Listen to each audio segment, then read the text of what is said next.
Selanjutnya datangnya dari hamba Allah dari Malaysia. Assalamualaikum warahmatullahi wabarakatuh. Allahumma salli ala sayyidina Muhammad wa ala ali sayyidina Muhammad. Buya, saya pernah dengar bahwa ada hadis yang menyatakan hadis yang menyatakan bahwa Siti Aisyah dicium dulu oleh Rasul ketika keluar rumah dan ada hadis yang menyatakan bahwa Siti Aisyah dicium dulu oleh Rasul ketika keluar rumah dan Rasul pergi sholat tidak wudhu lagi. Itu hukumnya gimana Buya? Kalau istri selesai sholat cium tangan suami atau suami cium kening istri? Baik, ini adalah perbedaan di antara para ulama tentang menyentuh perempuan. Apakah menyentuh perempuan membatalkan wudhu atau tidak? Di dalam mazhab Imam Syafi'i, menyentuh perempuan yang bukan mahramnya, bukan mahram itu adalah yang boleh dinikahi. Biarpun dinikahi, yang boleh dinikahi itu adalah bukan mahram. Jadi kalau bukan mahram batal wudu. Tentunya dengan syarat 5 ya. Ada pelapisnya di bagian kulit ya, syaratnya 5. Perempuan batal wudu, menyentuh perempuan itu adalah syaratnya 5. Laki perempuan. Kemudian sudah sama-sama batas dewasa. Yang ketiga, tidak ada pembatasnya biarpun tipis. Kalau ada pembatasnya maka tidak membatalkan lagi. Yang keempat adalah tidak digigi sama rambut sama kuku. Jadi kalau Anda nyentuh rambut nggak batal. Ya. Kemudian di sini adalah lawan jenis. Perempuan dan perempuan tidak batal. Maka ini membatalkan wudu, termasuk orang yang semula adalah orang lain batal wudu, kalau dinikahi jadi istrinya tetap batal wudu. Itu di dalam mazhab Imam Syafi'i radhiyallahu ta'ala anhu. Kemudian di dalam mazhab Imam Malik mengatakan tidak batal kecuali dibandingkan dengan syahwat. Lu mazhab Malik ada hujahnya? Ada dong. Mazhab Syafi'i juga ada hujahnya. Mazhab Malik hujahnya apa? Tentang kisah Rasulullah keluar mencium kening Siti Aisyah. Baik. Dan ternyata Imam Syafi'i apa tidak tahu hadis ini? Tahu, tapi Imam Syafi'i menganggap hadis itu tidak sah. Hadis tidak benar. Sehingga mazhab Malik yang mengatakan hadis itu benar mengambil mazhab pendapat ini. Dan ternyata menurut mazhab Malik pun juga hadis ini dianggap, sebagian ulama Maliknya mengatakan sama-sama lemah hadis ini. Tapi mazhab Malik punya hujah yang kuat menurut mazhab Malik selain daripada hadis ini. Hadis ini banyak, hadis ini anggap saja hadis yang dipinggirkan. Kisah mencium. Karena mencium berarti menyentuh Siti Aisyah lalu Nabi tidak wudu. Ini diambil oleh mazhab Malik. Sebagian mazhab Malik pun mengatakan hadis ini juga tidak kuat. Baik, ada satu hadis sahih tentang Rasulullah, Bukhari meriwayatkan dan yang lainnya. Rasulullah itu kalau sholat, itu sholat kamar Nabi kan kecil.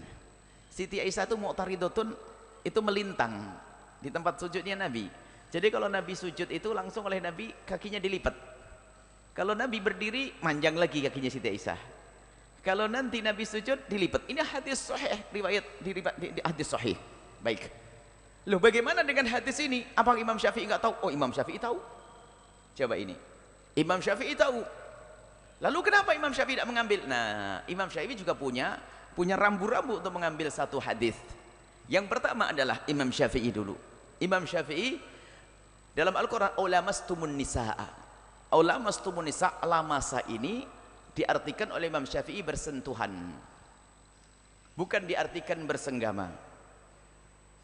Jadi bersentuhan dalam Al-Quran. Sementara madhab Hanafi mengatakan ini bersenggama. Imam Syafi'i mengatakan, madhab Syafi'i, oh ini bukan bersenggama. Kenapa? Karena ada satu riwayat tentang laki-laki yang berzina, kisah Ma'is dan yang lain berkata bahwasanya halaktu ya Rasulullah qad zanaitu. Maksudnya, aku hancur, aku telah berzina Rasulullah. Tohirni, sucikan aku. Kemudian Nabi mengatakan apa? La'allaka lamasta. Mungkin kamu masih bersentuhan loh. Coba.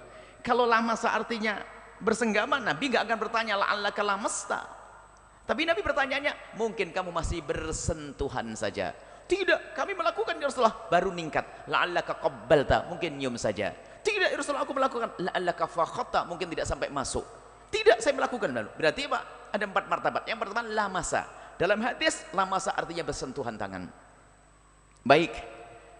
Madhab Hanafi pakai hujah tadi bahwasanya atau Maliki melintangnya Nabi. Lamasa artinya bisa saja bersentuhan, mungkin. Bagi yang mengatakan lamasa artinya bisa bersentuhan dan artinya bisa bersenggama. Baik, oke. Kalau madhab Syafi'i artinya bersentuhan. Tapi madhab yang lain diartikan senggama.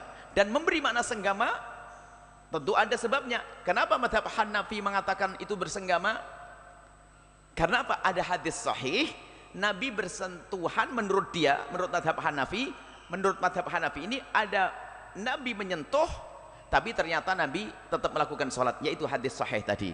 Baik, apakah itu benar Nabi menyentuh atau tidak? Yang sahih ini, Nabi sholat, kemudian Siti Aisyah melintang, kemudian kakinya kemudian dilipat waktu sujud, setelah Nabi berdiri, kakinya melintang lagi. Dan ini terjadi berulang-ulang. Baik, hadis ini sahih menurut madhab Syafi'i dan menurut madhab yang lainnya sahih. Baik. Lalu bagaimana madhab Syafi'i, Imam Syafi'i kok menolak hadis ini? Bukan hadis mencium tadi, mencium sudah dipinggirkan. Bukan hadis mencium, tapi hadis tentang ini, hadis sahih, melintangnya Siti Aisyah waktu Nabi Muhammad sholat. Jawabannya madhab Syafi'i. Dalam dalil itu, saya punya Quran sudah jelas tadi. Biarpun Quran punya makna sini-sini menurut yang lainnya, tapi menurut madhab Syafi'i, Quran tadi mengatakan bersentuhan. Tapi ya Imam Syafi'i ini nyentuh ini. Nabi tidur megang kaki Siti Aisyah yang melintang, tapi tetap sholat, berarti kan nggak batal wudhunya. Baik, Imam Syafi'i punya kaidah, bukan main-main. Semua dalil idza tatarraqa alail ihtimal saqata anhul istidlal. Kalau dalil itu masih mungkin begini mungkin begitu, nggak dipakai dalil oleh Nabi Muhammad. Baik, sekarang pertanyaannya, waktu Nabi Muhammad melintang, Siti Aisyah melintang, pertanyaannya adalah satu, itu di musim panas atau musim dingin? Belum jelas. Karena Nabi hanya menyingkirkan kaki Siti Aisyah. Kemudian yang kedua, Siti Aisyah pakai selimut atau tidak? Pakai selimut atau tidak? Jawabannya mungkin pakai selimut, mungkin tidak pakai selimut. Umumnya kalau Anda tidur pakai selimut tidak? Umumnya pakai selimut. Ya enggak? Apalagi musim dingin. Berarti ini mungkin kalau musim dingin nggak pakai selimut mati. Kalau musim dingin nggak pakai selimut mah, sekarang nggak ada yang bisa menentukan musim dingin atau musim panas, nggak tentu. Berarti mungkin musim dingin, mungkin musim apa? Baik. Kalau musim dingin menjadi pasti kalau pakai selimut. Kalau musim panas saja ada mungkin, karena ada orang nggak nyaman takut tersingkap auratnya, kan begitu, sehingga kakinya ditutup. Ada atau tidak? Berarti ini mungkin sekali pakai selimut. Berarti selagi mungkin pakai selimut, mungkin pakai tidak, berarti bukan berarti Nabi Muhammad nyentuh langsung bersentuhan kulit. Berarti hadis ini dipinggirkan bukan karena hadis ini tidak sahih, karena hadis ini mungkin begini, mungkin begitu, dipinggirkan. Maka yang berlaku bagi madhab Syafi'i adalah ayat saja. Sehingga menyentuh istri tetap batal wudu. Itu kan madhab Syafi'i. Gitu. Kemudian madhab yang lainnya, imam besar madhab Malik mengatakan tidak batal. Ini adalah madhab besar. Madhab Hanafi mengatakan tidak batal. Ini urusan madhab Hanafi, ulama besar. Tapi kita hanya menjelaskan madhab Syafi'i. Jadi istri Anda tetap batal wudu. Istri Anda batal wudu. Kemudian nanti di saat-saat tertentu. Tapi batal itu adalah itu saja. Kalau lagi pengen nyentuh istrinya nggak betah ya, pegang kepalanya saja. Asalkan kepalanya tidak botak. Pokoknya rambut, ada rambutnya, ke gigimu saja. Gigi, megang kuku nggak batal ya. Ini pembahasan para ulama. Maksud kami ingin jelaskan perbedaan ulama itu. Jangan Anda mencaci deh. Madhab Syafi'i jelas. Tidak usah mengatakan madhab Syafi'i salah atau menyentuh perempuan batal, goblok. Nggak boleh begitu. Lihat hujahnya Imam Syafi'i hebat. Hujah Imam Malik juga hebat. Hanafi juga hebat. Mereka ulama-ulama besar. Ini perbedaan di antara para ulama. Wallahu a'lam bishawab.